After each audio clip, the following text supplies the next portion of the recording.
Shalom, nous allons étudier le DAF Yud Zain dans Makot. Nous allons reprendre à l'avant-dernière ligne du DAF Tet Zain Amud Bet. La Gemara nous dit au nom de Rav Yosef, Amar Rav Yosef, Ketanae. Ce qu'on a dit précédemment, c'est une discussion entre les Tanaïm. Qu'avons-nous dit précédemment? Nous avons dit que non seulement une récolte qui n'est pas prélevée du tout de Trouma, de Maaser, mais même s'il manque Maaser Ani, donc un prélèvement, un autre prélèvement qui ne survient que certaines années de la Shemitah, celui qui mangerait la récolte dont le Maaser Ani n'aura pas été prélevé, lui aussi également sera Chayav Malkout parce qu'il transgresse un interdit de la Torah de l'Otuchal Lechol Bish'aecha.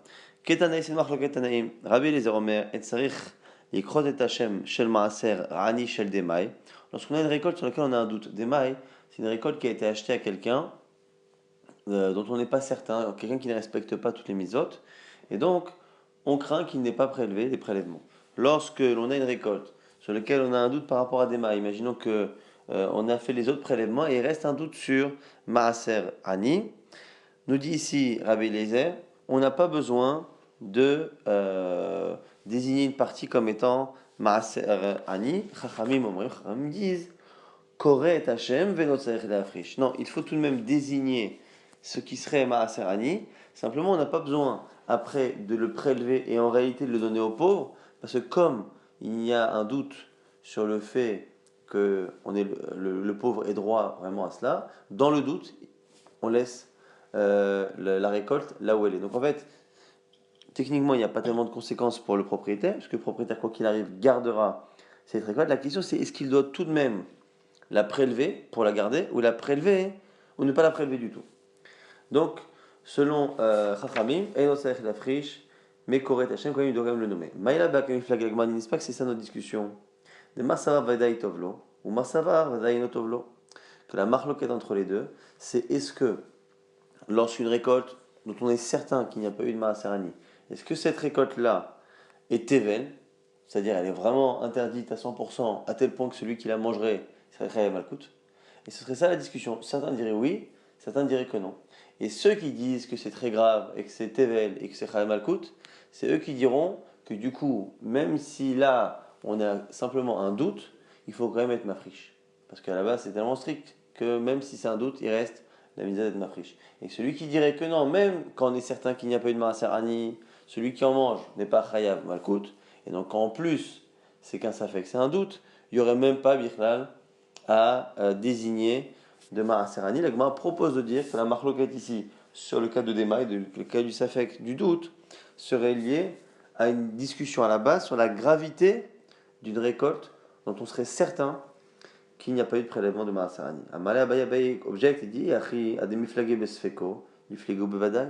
On va dire c'est pas vrai. Si l'origine de la discussion est par rapport à une récolte vraiment Tevel, à ce moment-là, on aurait dû rapporter ce cas-là et on aurait dû entendre les avis de Rabbi Eliezer et Chachamim là-dessus et on aurait déduit que dans le cas où on a un doute, ça effectivement ça provoque une conséquence.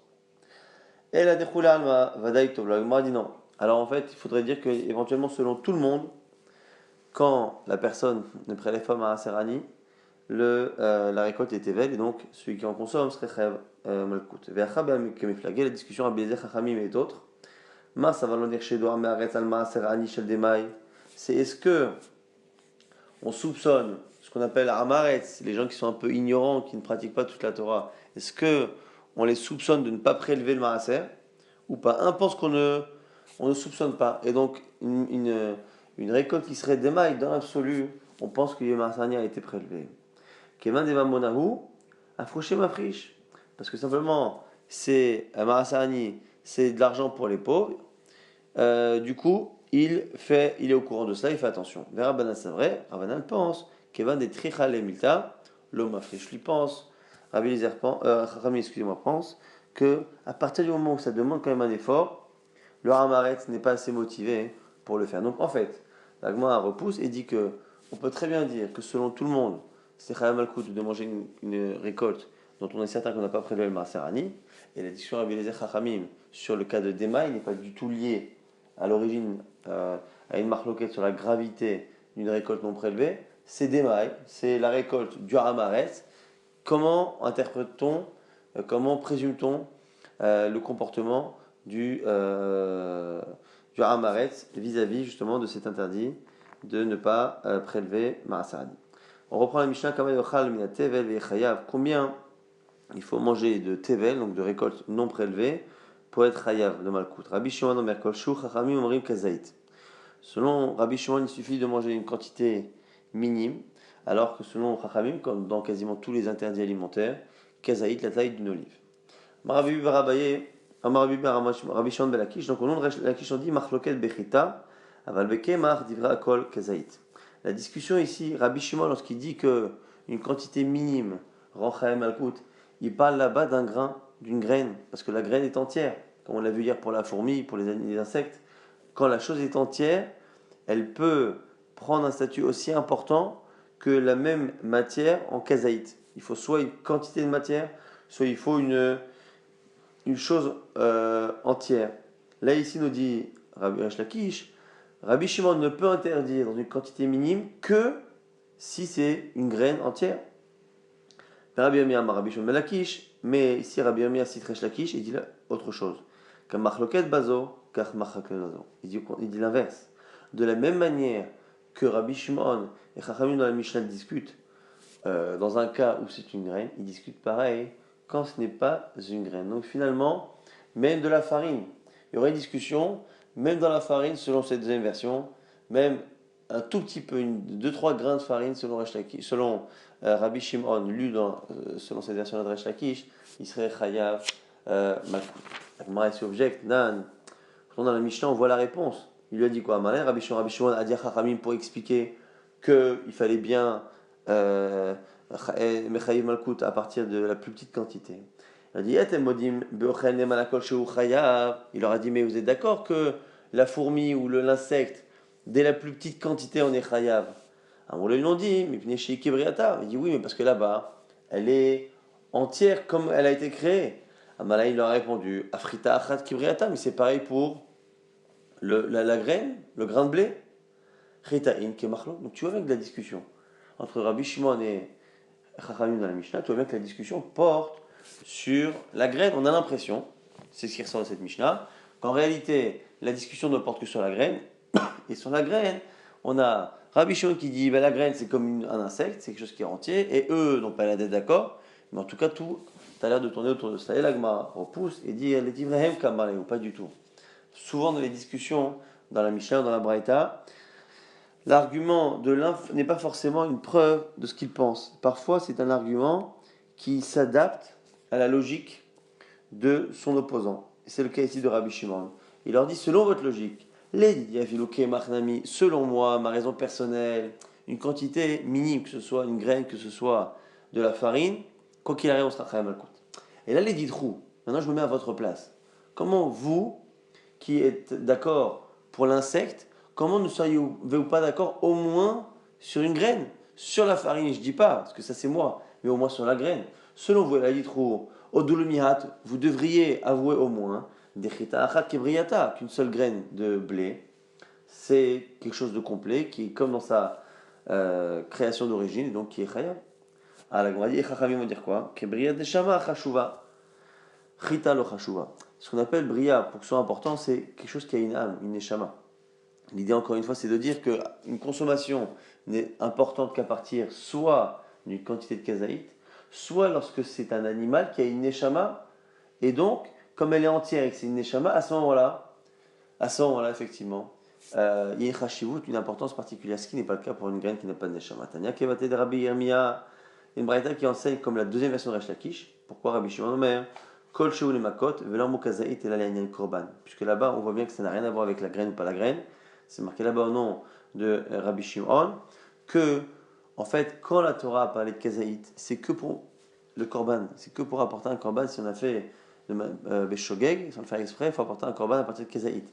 Mais pour recevoir Malkout des coups parce qu'on a transgressé la Torah, à partir de Kolchou, de la quantité la plus petite, puisqu'on sait très bien que quoi qu'il arrive, nous on pense que la Khatisho a soumis la Torah, c'est-à-dire que moins que Kezaït, c'est à soumis la Torah, mais là, lui, il va jusqu'à dire qu'il y aurait Malkout. Nouvelle Mishnah, Ochel, Bikurim, Achelo Kara Lehem. On va citer encore des cas de gens qui recevront Malkout. Celui qui mange des bikurim, les bikurim, c'est les prémices des fruits qu'il faut apporter au Beit HaMikdash, sur lesquels il faut lire les fameux psukim qui sont marqués dans la parasha de Kitavo, Arami Ovedavi, les psukim qui rappellent rapidement l'histoire du Ram Israël. Kodesh Kadashim, Chosakelaim, celui donc, qui consomme ces bikurim-là avant d'avoir lu les versets en question. Celui qui consomme des Kodesh Kadashim, des korbanot, Choslaklaim, en dehors du Beit HaMikdash, Kadashim Kalim, ceux qui mangent des korbanot que l'on peut manger en dehors du Beit HaMikdash, mais qu'on doit manger à Jérusalem, et le Maaser Sheni, Choslachoma, en dehors de Jérusalem. Donc, c'est donc soit les bikurim qui ont été consommés avant le moment autorisé, soit certains types de korbanot qui ont été consommés en dehors de l'endroit que la Torah nécessite. Celui qui casse l'os du sacrifice de l'agneau pascal qui est encore taor, qui est pur. Avalamotir batahor, shover batame, eno loke arba'im. Et deux cas ici où la personne ne sera pas loquée. Celui qui laisse du korban de Pessah jusqu'au lendemain, parce qu'on a vu qu'il y avait une possibilité après de réparer. Shover batame, ou celui, pardonnez-moi, qui casse l'os du korban de Pessah alors que le korban de Pessah est impur. Là ici il n'y a pas de malkout. Hanotel em malabanim, celui qui enlève donc la mère à la banim, ou plutôt qui enlève les enfants donc devant la mère. Yoda Rabbi Yehuda Omer loke, veno meshalech, Chami Omrim meshalech veno loke. Marque qu'on a vu donc hier, selon Rabbi Yehuda il est loqué, parce que en réalité selon lui, à partir du moment où on a dit qu'il fallait pas prendre donc la mère, les œufs devant la mère, la personne qui l'a fait ne peut pas réparer. Le fait de renvoyer la mère n'est pas une réelle réparation. Alors que Chachamim, eux, appliquent leur klal, leur règle habituelle, c'est-à-dire à partir du moment où il y a un interdit et qu'après il y a une misa positive, on considère que la misa positive rattrape l'interdit, même si dans la logique on a du mal à comprendre. Donc Chachamim Orim, Mishalach Venoloke, il suffit qu'il leur renvoie et il n'aura pas malkout. Zé klal, parce que c'est la règle qui ici ne permet pas, on va dire, d'exception. Kol mitzvah lotar aseh je vais pouvoir assez. En chavim aleha, toute mitzvah négative qui est suivie d'une mitzvah positive, il n'y aura pas de malkout sur elle. Amar Rabba Bachan, Amar Rabbi Yochanan, maintenant c'est Rabbi Yochanan, Zod Ivre Rabbi Akiva. Stimta'a, ce qu'on a dit dans la Mishnah, pardonnez-moi, ce qu'on a dit dans la Mishnah, c'est Rabbi Akiva, c'est Stam comme Rabbi Akiva. Aval Chachamim Omrim, les Chachamim disent, Bikurim, Anachama Kevet Bahen, Kriya Eno Kevet Bahen. Les Chachamim ne sont pas d'accord. Chachamim dirait que les Bikurim, le fait effectivement de poser les fruits au Beit HaMikdash, c'est obligatoire. Et si on ne le fait pas, on est Chal Malkout. Par contre, si on n'a pas lu les versets Arami Ovedavi et la suite, c'était pas si grave que cela et il n'y a pas Malkout. Donc, notre Mishnah est comme Rabbi Akiva. La Gemara dit Velima, Zodivre Rabbi Shimon Stimta'a. La Gemara dit pourquoi on ne dit pas que c'est Rabbi Shimon, parce qu'on verra par la suite que c'est la vie de Rabbi Shimon. La Gemara dit tu as raison, mais c'est mieux t'apprendre au passage que Hakamash Malan de Rabbi Akiva que Rabbi Shimon Svirale. C'est pour t'apprendre que Rabbi Shimon et Rabbi Akiva pensent la même chose. Donc Rabbi Shimon est connu Kaniré, et Rabbi Akiva dans cette Sugia un peu moins. Maï Rabbi Shimon, c'est quoi l'histoire de Rabbi Shimon? Vous allez avoir une longue braïta de Rabbi Shimon qui va être d'Oresh, justement les psukim là-bas. Et alors je vous lis d'abord rapidement le verset. L'otuchal lechol bisharecha, tu ne pourras pas consommer dans tes portes, c'est-à-dire à l'extérieur de Jérusalem. Ma'asar deganecha vetiroshcha veisarecha v'chod bekacha vetzonecha v'chol nedadercha asher tidor venidvotecha ou truma tedecha. Ma'asar deganecha, le ma'aser de ton blé, vetiroshcha veisarecha, et la vigne et l'huile, v'chod bekacha, et les aînés, donc les animaux aînés bekacha de ton troupeau, vetsoncha v'chol nedarecha, et tous les nedarim que tu feras, venidvotecha, et tous les dons. Ici, c'est une allusion à plusieurs interdits de consommation. Alors ici on nous dit quoi? Utruma tadecha et l'obikurim. Donc le dernier déjà, Utruma tadecha, la trouma, le prélèvement de tes mains, c'est bikurim. Amar Rabbi Shimon, mabazel elandeno. Que nous apprend finalement ce verset sur les bikurim? Donc Truma tadecha c'est les bikurim. Alors il le dit, im le ochlan chus la choma. Si c'est lui me dire que j'ai pas le droit de manger bisharecha, donc en dehors de Jérusalem, kalvachoma mima aser sheni, je peux déjà l'apprendre par un kalvachomer de Maaser Sheni. Maaser Sheni, donc c'est ce qui doit se consommer à Jérusalem.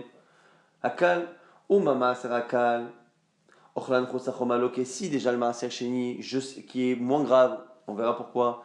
Si déjà le Maaser Sheni, si je le consomme en dehors de Jérusalem, je reçois Malkout. Bikurim, les fruits de Bikurim, le Kol Sheken a fortiori. Et donc, à quoi ça sert de dire Troumat Yadecha que l'Otuchal Bisharecha? Alors, Bakatou Vela, Ochel, Bikurim Hachelo Karalehen, Sheoloke. Donc, c'est mieux rajouter un autre interdit, non pas en dehors de la muraille, mais celui qui aurait consommé, alors qu'il n'a pas lu les versets de la paracha. Ah, maintenant on revient en arrière. Venid votecha, vous allez voir que Rabbi Shimon fait les drachot à l'envers. Donc il aurait d'abord à la fin, Troumat Yadecha, après Nid votecha, et ainsi de suite. Venid votecha, zot toda ushlamim. C'est une allusion au korban toda ushlamim. Donc korban toda, c'est celui qui est donné pour remercier Dieu, donc de manière totalement volontaire. Et les shlamim, souvent c'est le cas aussi. Rabbi Shimon, mavazel elamdenu. Qu'est-ce que ça nous apprend?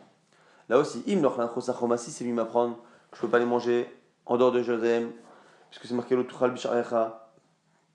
Kalvachomer Maaser, je l'apprends, c'est un Kalvachomer depuis le Maaser. Là aussi, Alobakatu Vela, les Ochel Betoda Ushlamim, Lifnei Zrika Sheoloke. Donc forcément, si nous apprend autre chose, c'est Toda Ushlamim qui ont été consommés avant une étape importante. Ici, c'est pas le fait de citer les versets, mais c'est le fait de projeter le sang sur le Mizbeach, Zrika. Maintenant, pareil, Ufrorot, Bechorot, c'est les aînés, Zeva Bechor, Amarabi Shimon, même question. Pareil, si c'est pour me dire qu'on peut pas le manger en dehors de Jérusalem, je le sais déjà par raisonnement fortiori du Maaser.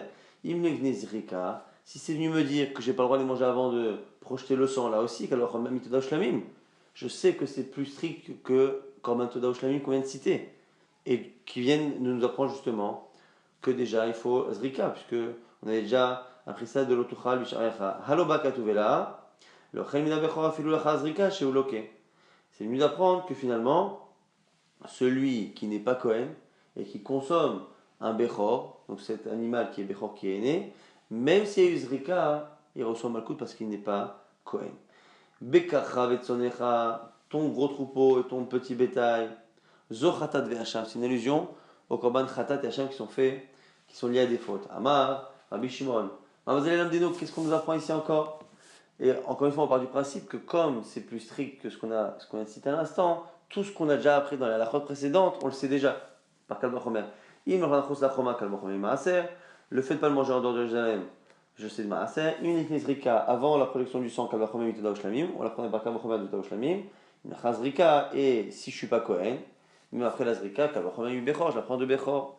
Alo Bakatuvela, le Ochel Chatat Ve'acham, Afilou le Chazrika, Chosakelaim Sheoloke. C'est venu nous apprendre finalement que celui qui consomme ce khatat et ce hacham, même après la zrika, quand c'est en dehors de l'azara, à partir du moment, même s'il est Kohen, il sera justement loqué. La Gemara nous dit Nidarecha, Zor Ola, c'est nous apprendre le korban Ola.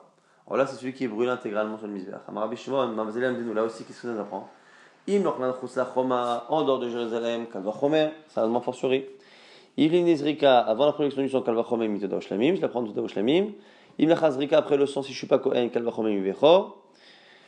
Im Yichus Lakelaim, et si c'est venu nous dire que celui qui consomme donc en dehors du Beit Hamikdash, ça aussi, comme on l'a vu dans Khatat Ve'acham, on l'apprend ici que ce sera pareil pour Ola, parce que c'est encore plus strict que Khatat Ve'acham. Kalvachomem et Khatat Ve'acham. Haloba Katou. Alors qu'est-ce qu'il nous reste à apprendre ici? La Torah ne peut nous apprendre ici que Ela leochel mina ola leachazrika afilu bifnim sheuloke, que finalement le ola, je n'ai pas le droit de le consommer du tout, même à l'intérieur de la hazara, dans les kilaim, alors que Khatat Hacham, en tant que Kohen, j'avais encore le droit. Alors, vous avez vu que ici, on a une belle dracha de Rabbi Shimon. Amarav Arava trouve ça tellement beau que dit Delida, avec la chanteuse Delida, Ime Rabbi Shimon Teled, celle qui enfante, une femme qui enfante devrait enfanter comme un enfant comme Rabbi Shimon. Après, alors la suite, il y en a qui ne tiennent pas cette phrase-là de la suite, parce qu'après il dit Vei lo Teled, si elle n'enfante pas un enfant comme Rabbi Shimon, c'est pas la peine. Alors, il y a qui disent que c'est pas vrai, puisque Rabbi Shimon est tellement grand. À la limite, si on peut souhaiter à quelqu'un d'avoir un Rabbi Shimon, c'est une chose, mais on ne peut pas non plus lui souhaiter de ne rien avoir sauf. Bon. Même si on peut objecter à Rabbi Shimon, c'est le top. Alors, Agma va expliquer en quoi on peut objecter, Rabbi Shimon, et en quoi, malgré les objections, Rabbi Shimon a une manière d'étudier et d'enseigner qui est particulière.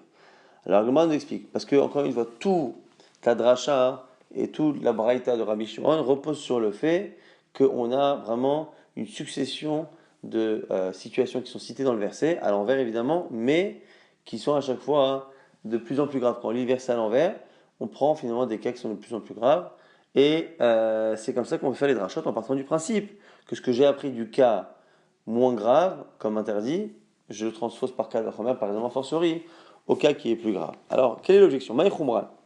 On a dit au départ que des Bikurim et Maaser, qu'il y a une Khumra entre Bikurim et Maaser. Que ce qui est interdit dans Bikurim, c'est forcément dans Maaser. C'est quoi? Sheken, Asurim, Lezarim. C'est que on a une interdiction d'être mangé pour quelqu'un qui est zar. Alors, Agma dit Adraba, Maaser, Chamour. Moi, je peux te dire que le Maaser, il est plus Chamour. Sheken, Asur, Leonen. Donc, l'Agma nous dit quoi au final? D'un côté, Bikurim, c'est assour pour celui qui est Zahar, mais d'un côté, le Maaser, c'est interdit pour un Onen. Un Onen, c'est celui qui a perdu un proche et qui ne l'a pas enterré dans le statut de Onen.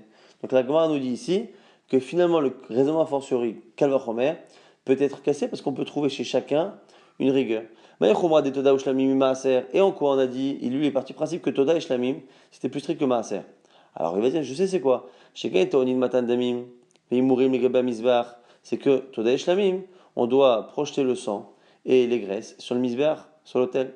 Alors je peux te dire aussi que Adraba, Maaser le Maaser Sheni, Chamou, Shekain Teoni Kesef Sura, d'un côté Maaser Sheni, il y a une cas particulière qu'il est racheté par, par des pièces et des pièces spéciales, c'est-à-dire des pièces qui sont reconnues, qui ont une forme particulière. Donc on voit bien qu'on peut trouver une rigueur chez l'un et chez l'autre.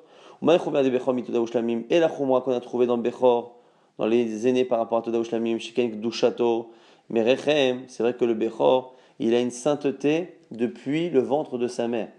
Alors, que Toda Ushlamim sont des animaux qui, à l'âge adulte, à un moment donné, ont été désignés comme Korban Toda ou Korban Shlamim. Alors, je peux te dire aussi à Drabat, Toda Ushlamim Chamurim, Sheken Tonim Smicha Ontsachim, ou Tnufat Razevashok. Mais je peux te dire aussi que dans le Korban Toda et dans le Korban Shlamim, il y a des halachot particulières que on doit faire la smicha, donc on doit poser les mains sur l'animal. Il y a les nesachim, les libations de vin qui doit être faites avec, ou tnufat chazevashok, et qu'il fallait faire une sorte de balancement des parties chazevashok de la cuisse et de la poitrine de l'animal. Donc il y a des halachot chez l'un qu'il n'y a pas chez l'autre. Et quand il a dit que Khatat et Hacham c'était plus strict que Bechor, pourquoi? Chez Kadashim, effectivement, Khatat et Hacham, c'est Kadashim, c'est des korbanot qui sont, ce qu'on appelle Kadashim Kalim, Kadashim, donc des sacrifices, on va dire, plus sains que Kadashim Kalim, des korbanot qui sont un peu plus légers, on va dire. Et donc, au niveau de la chot, c'est vrai, en général, on a tendance à dire que c'est plus strict. Mais d'un côté, Adraba, Bechor Chamour, chez Kedushato Merechem, mais d'un côté, le Bechor, il est spécial, parce qu'on a dit le Bechor, comme on l'a dit il y a quelques instants, il est saint depuis le ventre de sa mère, puisqu'on sait déjà que ça va être l'aîné. Ah,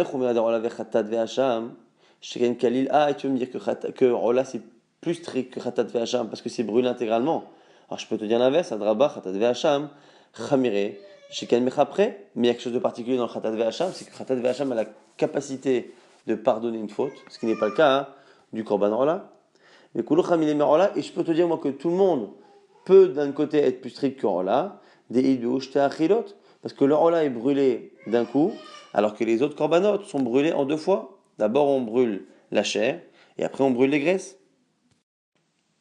Donc on a vu que finalement tout le raisonnement de Rabbi Shimon qui reposait sur une échelle de rigueur, on va dire, entre tous ces corbanotes ou tous ces halachot là, finalement tout est possiblement remis en question. Alors Gemara du coup dit, et là, Maïdilida ime Rabbi Shimon. Alors Gemara dit, explique-moi pourquoi Rava, avant même de casser tous ces calvachomer, tu as dit que Rabbi Shimon était tellement particulier qu'on souhaite à toutes les mères d'avoir quelqu'un comme lui finalement. Pourquoi lui spécialement? Qu'est-il fait de spécial si finalement tu as toi-même démonté entièrement son raisonnement? La monnaie d'Elmaï désvirale l'idée. Il dit parce que oublions le fait que nous ne sommes pas d'accord avec le calvachomer. Mais une fois qu'on est d'accord avec lui, que c'est un calvachomer, c'est-à-dire que tous les cas qu'il a cités sont effectivement plus stricts que les précédents, mais ça reste les crats avec Darichlé. la beauté de cette dracha. C'est-à-dire qu'il a pris un verset, il a compris qu'il fallait le lire à l'envers, et il le prend à l'envers, et de telle sorte à ce que finalement, l'interdit qui est marqué dans ce verset, tu ne pourras pas le manger dans tes portes, qui normalement veut dire tu ne peux pas le manger en dehors de Jérusalem. Il est parti de la dernière halakha, et comme la dernière halakha, je sais déjà que je ne peux pas le manger à Jérusalem, ça vient m'apprendre, pour les bikurim en l'occurrence, que je n'ai pas le droit de le manger avant de faire une autre halakha qui est le fait de dire les versets, et donc c'est malkout, et après, ainsi de suite, ainsi de suite, ainsi de suite, on remonte, comme ça le pasouk à l'envers, et à chaque fois en partant du principe que non seulement manger en dehors de Jérusalem, mais même la halakha qu'on vient d'apprendre dans le mot qu'on vient d'étudier avant, même s'il est cité après dans le texte, mais qu'on vient d'étudier avant, eh bien je le sais déjà par Kal Vachomer, et donc j'apprends encore autre chose, et il arrive finalement à construire toute une braïta. Donc quoi qu'il arrive, nous dit Rava, l'étude est belle, même si nous personnellement, nous avons des points sur lesquels nous nous opposons à Rabbi Shimon. Maintenant, la Gemara dit, attends, mais tout cela repose sur le fait à la base, même si on est d'accord avec l'échelle de valeur, repose sur le fait qu'on pourrait donner malkout à quelqu'un pour une situation parce qu'on fait un kal vachomer par rapport au cas d'avant. C'est-à-dire, je sais déjà du cas d'avant que si je mange en dehors de Jérusalem, je suis chayav malkout. Ah donc, a fortiori, on va dire, bikurim, que je recevrai malkout. Mais nous, on a un principe qu'on ne peut pas sanctionner minadine par un raisonnement logique de kavachomer. Ah, filou les mandé amarochi minadine, mais celui qui dit cela, en mazirin minadine. Donc, même si il y en a qui disent que l'on peut apprendre la sanction, mais l'interdit, on ne peut pas l'apprendre. Donc la Gemara nous dit, Issoura Be'alma, c'est simplement un Issour. Donc la Gemara ici propose de dire que finalement, on n'apprend ni la sanction réellement par Kal Vachomer, ni même le lave, ni même l'interdit négatif, mais on apprend simplement un Issour. Même si la Gemara objectera, on laissera ça pour le DAF de demain. On va d'abord essayer de résumer rapidement ce qu'on a vu dans le DAF. On a vu une marloquette. En tout cas, on a vu, excuse-moi, d'abord il n'y a pas de marloquette au sujet de Maaser Sheni. Donc une Maaser Ani, une récolte qui n'a pas été prélevée de Maaser Ani, elle est ével, celui qui en mange recevra malkout. Et la marloquette finalement qu'on a vue entre Rabbi Eliezer et Chachamim, au sujet d'une récolte qui vient d'un Amaretz, on ne sait pas si elle a été prélevée justement du Maaser Ani. Est-ce qu'on doit, quoi qu'il arrive, on ne donnera pas aux pauvres. Simplement, est-ce qu'on doit tout de même désigner ou pas? Ça n'a rien à voir, c'est lié à la présomption que l'on a que le Amaretz prélève parce que c'est que finalement de l'argent, ou d'un côté c'est quand même un effort à faire, et peut-être qu'il ne le ferait pas. Après on a vu une marloquette dans la mission entre Rabbi Shimon et Chachamim sur Tevel, à partir de quand une récolte non prélevée rend Chayav Malkout. Est-ce que c'est Kazaït, comme tous les interdits alimentaires selon Chachamim? Selon Rabbi Shimon, même une quantité minime est Chayav Malkout. Et sur cette quantité minime, on a deux possibilités de comprendre. Certains disent que selon Resh Lakish, c'est que parce que c'est une graine entière. Et donc, comme c'est une graine entière, c'est comme le cas de l'insecte qu'on a vu hier entier. Et qui disent que non, selon Rabbi Shimon, et c'est comme ça que la Braïta finalement, elle a de dire, ça n'a rien à voir avec une histoire de bria, c'est pas une bria, c'est finalement simplement parce que quand on a parlé de kazaït, c'est par rapport au korbanot, par rapport au sacrifice qu'on doit apporter Beshogeg, mais pour recevoir Malkout, il suffit qu'il y ait une quantité, quelle qu'elle soit, pour que ce soit Chayav Malkout, puisque Chatzishur Asur Minator, on a cité parmi ceux qui reçoivent Malkout, celui qui mange des bikurim avant d'avoir lu la paracha, donc ça c'est la chita de Rabbi Shimon, de Rabbi Akiva, mais contre Chachamim, selon Chachamim, si on n'a pas fait la hanacha, on n'a pas posé les fruits, les prémices, effectivement, on est Chayav Malkout si on les mange, mais pas si on n'a pas lu les versets. Et après, effectivement, le fait de manger les Kodesh Kodashim en dehors de Beth Amikdash et de consommer l'Arzara et les Kodashim Kalim en dehors de Jérusalem. Celui qui brise l'os d'un Korban Pessar qui est pur, et donc lui est Chayav lui aussi, Malkout. Et on a une marloquette Rabbi de Chachamim, celui qui a pris les œufs devant la mer, pendant les oiseaux dans un nid, est-ce que quand il renvoie la mer, ça répare ou pas? C'est marloquette Rabbi de Chachamim qu'on avait vu déjà les jours précédents. Au passage, on avait vu une grande braïta de Rabbi Shimon. Rabbi Shimon là-bas sur le verset qui dit l'Otuchal lechol b'sharecha, tu ne pourras pas manger en dehors de Jérusalem. Et là-bas, on cite plusieurs choses. Il y en a tout un raisonnement de Rabbi Shimon qui avait dit que si on prend le verset à l'envers, on se rend compte que finalement on passe d'halachot moins strictes à des halachot de plus en plus strictes, ce qui fait finalement qu'en lisant le pasuk à l'envers, on ne voit pas la nécessité de citer tous les cas. Et donc, ça veut dire que l'interdit que j'apprends dans une halakha, je n'ai pas besoin de l'apprendre dans l'autre, et donc dans l'autre, j'ai forcément à apprendre autre chose. Donc c'est comme ça que les interdits montent crescendo. D'abord, le fait d'interdire de manger en dehors de Jérusalem, après, dans certains cas, avant d'avoir dit les versets, ou dans certains cas, avant d'avoir fait la zrika, avant d'avoir projeté le sang, après, si je suis pas Kohen, même après la zrika, après, même si je suis Kohen et après la zrika, il faut que ce soit dans la Hazara du Beth Amikdash, après, dans certains cas, même le Rola, même à l'intérieur de la Hazara, ce sera interdit. Tout ça, encore une fois, qu'il y ait une lecture inversée du verset, mais qui est liée au fait que dans toutes les halakhot qu'on a citées, il y a vraiment certaines qui sont beaucoup plus strictes que d'autres. On a vu que Rava avait remis en question cette échelle de valeur dans les halakhot, mais malgré cela, il avait trouvé la dracha tellement belle qu'il avait estimé que toute femme qui enfante devrait prier pour avoir finalement Rabbi Shimon comme enfant. Et on était resté sur une question, est-ce qu'on peut apprendre par Kal Vachomer des interdits ou des sanctions? Et la Gemara avait l'air de dire qu'au moins, le fait que ce soit interdit, on peut l'apprendre, même si la sanction est le lavant lui-même, on ne peut pas l'apprendre, minadine, par un raisonnement logique.